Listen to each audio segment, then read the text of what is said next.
Everyone, இனிலேருந்து நாம perfect revenge to my டியர்ங்கிற சைனீஸ் ட்ராமா தான் பார்க்க போகிறோம். அதுக்கு முன்னே இன்னும் நம்ம சேனலுக்கு சப்ஸ்கிரைப் பண்ணாதவங்க சப்ஸ்கிரைப் பண்ணிக்கோங்க. ஓகே, இப்போ நாம இன்னைக்கான வெரி ஃபர்ஸ்ட் எபிசோட்குள்ளே போகலாம்.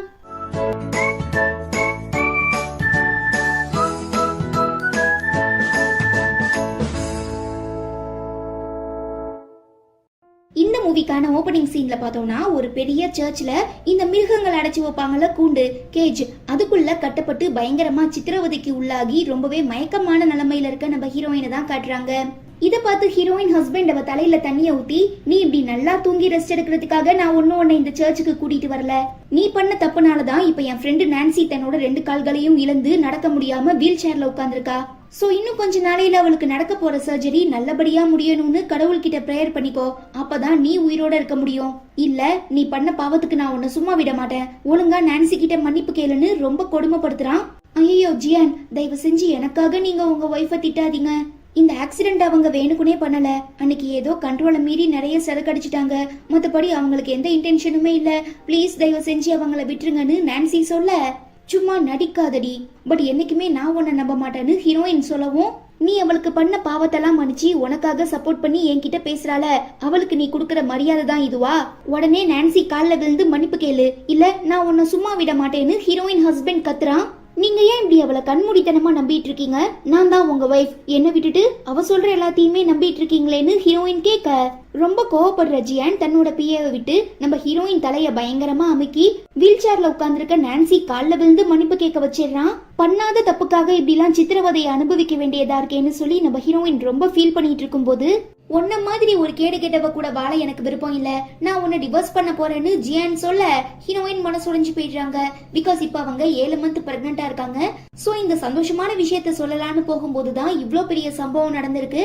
அதே நேரம் ஹீரோயின் என்னால டிவோர்ஸ் எல்லாம் தர முடியாதுன்னு சொல்லவும், ஜியான் அவங்க கழுத்து பிடிச்சு நெரிச்சு, நீ என்னோட இந்த முடிவுக்கு ஓகேன்னு சொல்லி சம்மதிக்கிற வரை நான் உன்னை பயங்கரமா டார்ச்சர் பண்ணி சித்திரவதைக்கு உள்ளாக்குவேன்னு சொல்லிட்டு அங்க இருந்து கிளம்பிடுறான். பாவம் நம்ம ஹீரோயின் நடக்கவே முடியாம ரொம்ப கஷ்டப்பட்டு வீட்டுக்குள்ள வரதை பார்த்து மெய்டம்மாக்கே ரொம்ப வருத்தமா இருக்கு. ஆனா அவங்க மாமியார், அதாவது ஜியானோட அம்மா, நீ பாட்டும் எனக்கு என்னன்னு வீட்டை விட்டு ஓடி போயிட்ட, இப்ப வேலைகள் எல்லாமே பெண்டிங்ல இருக்கு, சீக்கிரமா வந்து வேலை பார்க்க ஆரம்பின்னு சொல்லவும், எனக்கு கொஞ்சம் உடம்பு சரியில்லை, நான் ஹாஸ்பிட்டலுக்கு போயிட்டு வரேன்னு ஹீரோயின் பெர்மிஷன் கேக்குறாங்க. அதெல்லாம் முடியாது, ஒழுங்கா வீட்டு வேலைய பாரு, உன்னை ஆரம்பத்துல இருந்தே எனக்கு சுத்தமா பிடிக்கல, பட் என் பையன் உன்னை லவ் பண்ணிட்டாங்கிற ஒரே காரணத்துக்காக தான் பணக்கார பொண்ணான நான்சியை விட்டுட்டு உன்னை அவன் மேரேஜ் பண்ணிக்க நான் வேற வழியே இல்லாம ஒத்துக்கிட்டேன். ஒருவேளை நான்சி இந்த வீட்டுக்கு மருமகளா வந்திருந்தா அவ மூலமா எங்களுக்கு நிறையவே வரதட்சணை காசு கிடைச்சிருக்கும். அதை வச்சு நாங்களுமே எங்க பிசினஸை இம்ப்ரூவ் பண்ணிருப்போம். நல்ல வேலை இப்ப என் பையனுக்கு புத்தி வந்துருச்சு போல, அதான் உன்னை டிவோர்ஸ் பண்ணிட்டு நான்சியை மேரேஜ் பண்ண ஒத்துக்கிட்டான். சோனி இந்த வீட்டை விட்டு போற வரைக்கும் நான் உன்னை இப்படிதான் டார்ச்சர் பண்ணிக்கிட்டே இருப்பேன்னு ஹீரோயினை பயங்கரமா வேலை வாங்குறாங்க. பட் கண்டிப்பா ஒரு நாள் ஜியாங் தன்னை புரிஞ்சுப்பாங்கிற நம்பிக்கையில நம்ம ஹீரோயின் குழந்தைகிட்ட, நீ எதை நினைச்சும் ஃபீல் பண்ணாத, அம்மா எப்போதுமே உனக்கு பாதுகாப்பா இருப்பேன்னு சொல்லிட்டு இருக்கும் போது நம்ம ஹீரோயினோட தாத்தா கால் பண்ணி, இப்பதாமா நான் நடந்த எல்லா விஷயங்களையும் கேள்விப்பட்டேன், நீ தான் நம்ம கு ஃபேமிலியோட ஒரே வாரிசு, ஆனா இதெல்லாத்தையுமே விட்டுட்டு உன் அடையாளத்தை மறைச்சு எதுக்காக நீ அங்க ஒரு வேலைக்காரி மாதிரி வாழ்ந்துட்டு இருக்கணும்? என்னதான் ஜியாங் உன்னோட உயிரை காப்பாத்தி இருந்தாலும் அதுக்காக நீ இப்படியா நன்றி கடன் செலுத்தணும்? நீ ஓகேன்னு ஒரு வார்த்தை சொன்னா மட்டும் போதும், அந்த ஜியாங்க்கு நான் ஒரு கரெக்டான பாடம் கத்து கொடுப்பேன்னு தாத்தா சொல்ல, அதெல்லாம் எதுவும் வேண்டாம் தாத்தா, ஜியாங் இப்ப கண்டவங்க பேச்சு கேட்டுட்டு என்ன தப்பா நினைச்சிட்டு இருக்காரு, ஆனா கண்டிப்பா ஒரு நாள் என்ன புரிஞ்சுப்பாருன்னு ஹீரோயின் ரொம்ப நம்பிக்கையா பேசுறாங்க. அப்போ உங்க நான்சிய கூட்டிட்டு வர ஜியாங், இதுக்கப்புறம் நான்சி இங்கதான் இருக்க போறான்னு சொல்ல ஹீரோயினுக்கு ரொம்ப கோவம் வந்துடுது. நான் தான் உங்களோட ஒய்ஃப், நான் இந்த வீட்டுல இருக்கும்போது எப்படி உங்களால வேற ஒரு பொண்ணை உள்ள கூட்டிட்டு வர முடியும்னு ஹீரோயின் கேட்க, ஜியாங் மாமா, நான் தான் அப்பவே சொன்னல உங்க ஒய்ஃபுக்கு என்ன சுத்தமா பிடிக்காதுன்னு, ஒருவேளை எனக்கு ஆக்சிடென்ட் மட்டும் ஆகலனா இந்நேரத்துக்கு என் 2 கால்களுமே நல்லா இருந்திருக்கும்னு ஓவரா சிம்பத்தி கிரியேட் பண்ண ட்ரை பண்றா. கோபப்படுற ஜியாங், நான்சியோட இந்த நிலைமைக்கு காரணம் நீதான், சோ நீதான் இவளுக்கு தேவையான பணிவிடைகள் எல்லாம் பண்ணி ஆகணும்னு சொல்லி நம்ம ஹீரோயினை ஒரு அடிமை மாதிரி ட்ரீட் பண்ண ஆரம்பிக்கிறான். அவங்களுமே எல்லாத்தையும் பொறுத்துக்கிட்டு சாப்பாடு சமைச்சு தராங்க. ஆனா ஜியாங்கோட அம்மா, ஏன் இப்படி நாங்க குடும்பமா உட்காந்து சாப்பிட்டு இருக்கும் போது நீ குறுக்கால வரன்னு கேட்க, ஜியாங்கே அவளை பார்த்து ரொம்ப பரிதாபப்படுறான். பட் எங்க இவன் மனசு மாறிடுவானோங்கிற பயத்துல, சாரி ஹீரோயினக்கா, தயவு செஞ்சு என்ன மன்னிச்சிருங்க, சரி இப்ப வாங்க நாம எல்லாரும் ஒரே ஃபேமிலியா ஒன்னா உட்காந்து சாப்பிடலான்னு நான்சியை கூப்பிடவும், கோவப்படுற ஹீரோயின் அவளை பார்த்து முறைக்கிறாங்க. நான் தான் அப்பவே சொன்னேன்ல ஹீரோயினுக்கு என்ன சுத்தமா பிடிக்கலன்னு, இதுக்கப்புறம் நான் இங்க யாருக்கும் பாரமா இருக்க விரும்பல, பேசாம நான் இந்த வீட்டை விட்டு வெளியில போயிடவான்னு நான்சி கேட்க, இந்த வீட்டை விட்டு போக வேண்டிய ஆளு நீ இல்ல, அவ ஆகாதான்னு ஜியாங் ஹீரோயினை கண்ணா பின்னான்னு திட்டுறான். பத்தாவதுக்கு அவனோட அம்மா வேற. நான்சி தன்னோட செல்வாக்கை பயன்படுத்தி இந்த ஊர்லயே ரொம்ப பெரிய பணக்காரங்களான கு ஃபேமிலி அரேஞ்ச் பண்ணிருக்க பிரஸ் கான்ஃபரன்ஸ்க்கான இன்விடேஷனை வாங்கி கொடுத்துட்டா. பட் இத்தனை நாளா எனக்கு மருமகளா இருந்த நீ இந்த குடும்பத்துக்காக என்ன பண்ண அப்படின்னு எங்களுக்கு ஏதாவது நல்லது நினைச்சினா அதுக்கு என் பையனை தயவு செஞ்சு டிவோர்ஸ் பண்ணிட்டு போயிரு. அதுக்கப்புறம் அவன் நான்சிய கல்யாணம் பண்ணிக்கிட்டு தன்னோட வாழ்க்கையிலயும் கெரியர்லயும் பிசினஸ்லயும் செட்டில் ஆகிருவான்னு சொல்லி குத்தி காட்டுறாங்க. ஆக்சுவலா இவ்ளோ நேரமா இவங்க பெருமையா பேசிட்டு இருந்த இந்த கு ஃபேமிலியோட ஒரே வாரிசு நம்ம ஹீரோயின் தான். இந்த விஷயம் இவங்க யாருக்குமே தெரியாது.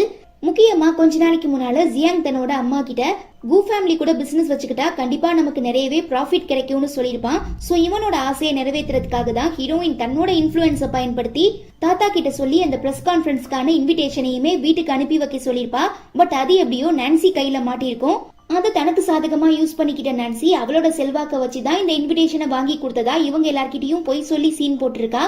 என்னதான் இதெல்லாம் நம்ம ஹீரோயினுக்கு தெரிஞ்சாலும் பெருசா வெளியில காட்டிக்காம ரொம்ப அமைதியா உட்கார்ந்து யோசிச்சுட்டு இருக்கும் போது அங்க வர நான்சி, பாத்தியில என்னோட வெயிட்ட, இதுக்கப்புறம் நான் என்ன சொன்னாலும் ஜியாங் மட்டும் இல்ல அவனோட அம்மாவுமே என்ன முழுசா நம்பிடுவாங்க, அந்த அளவுக்கு நான் பெர்ஃபார்ம் பண்ணி வச்சிருக்கேன்னு சொல்லி அப்படியே எழுந்திருச்சு நிக்கவும், அப்போ உனக்கு ஆக்சிடென்ட் ஆகலையா, உன் 2 காலுமே நல்லாதான் இருக்கான்னு ஹீரோயின் கேட்க, ஆமா 100% உண்மைதான். ஆக்சுவலா அன்னைக்கு நீ சரக்கடிச்சிருக்கும் போது நல்லா தூங்கிட்ட, அத நான் எனக்கு சாதகமா பயன்படுத்திக்கிட்டு இவ்ளோ பெரிய நாடகம் நடிச்சேன். அதையுமே உன் முட்டாள் புருஷன் அப்படியே உண்மைன்னு நம்பிட்டான் போல, கிறுக்கு பைய.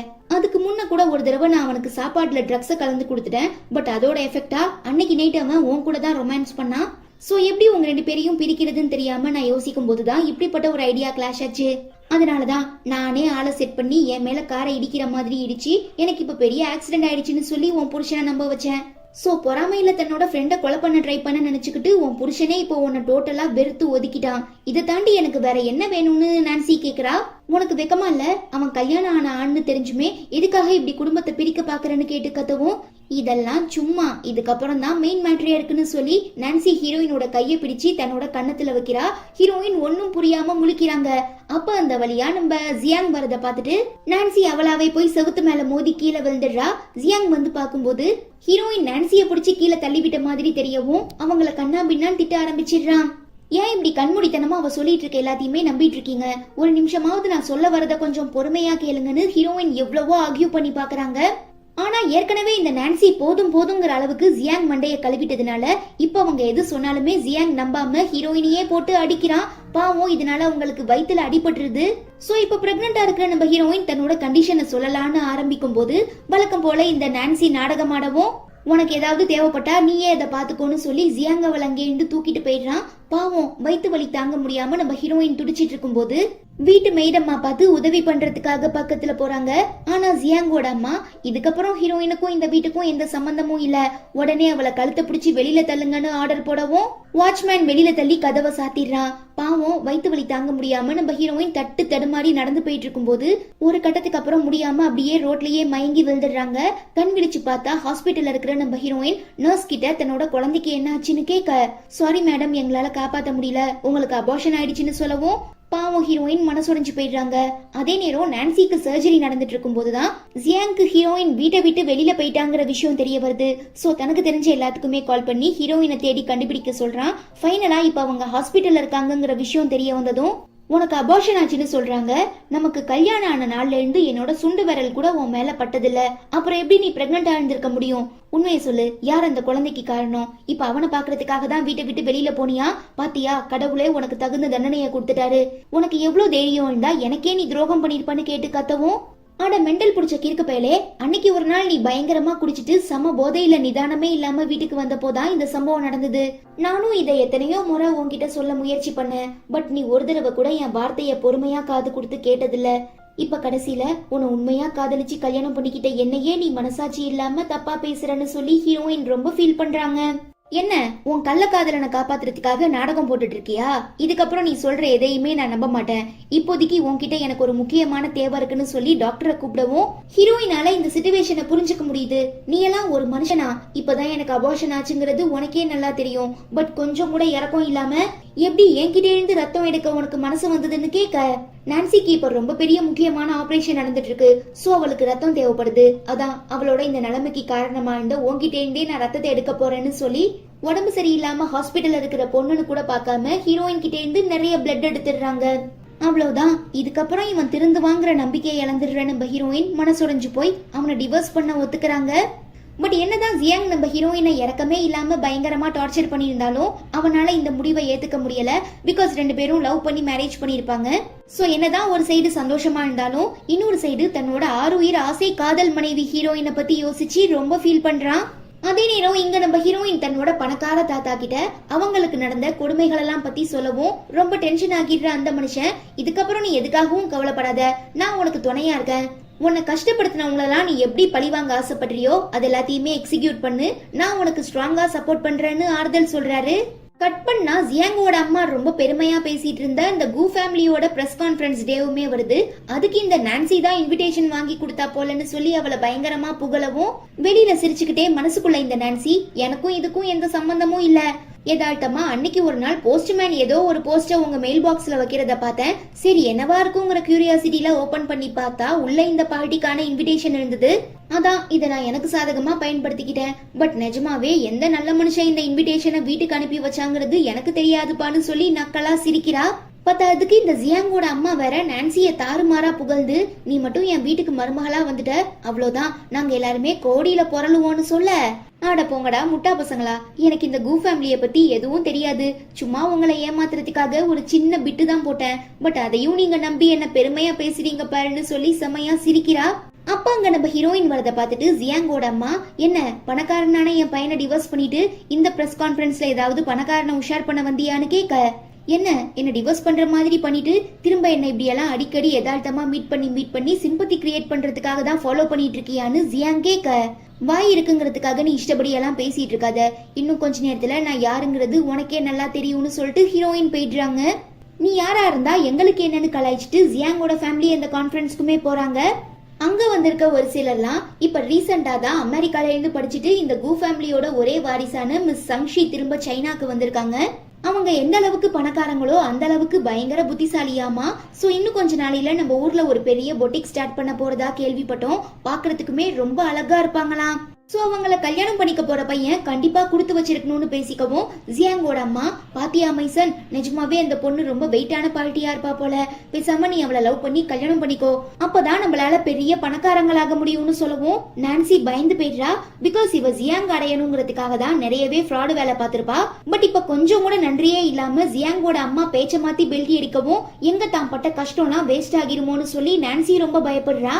அதே நேரம் நம்ம ஹீரோயினை மிஸ்டர் கு ஃபேமிலியோட ஒரே வாரிசுன்னு சொல்லி இன்ட்ரோ பண்ணி வைக்கவும், அங்க இருக்கிற பெரிய பெரிய பணக்காரங்களா, மேடம் உங்களுக்கு என்ன உதவி தேவைப்பட்டாலும் எங்க கிட்ட கேளுங்க, கண்டிப்பா நாங்க எப்போதுமே உங்களுக்கு துணையா இருப்போம்னு சொல்லி வாண்டடா போய் பேசவும், இவங்க 3 பேரால அக்செப்ட் பண்ணிக்க முடியல.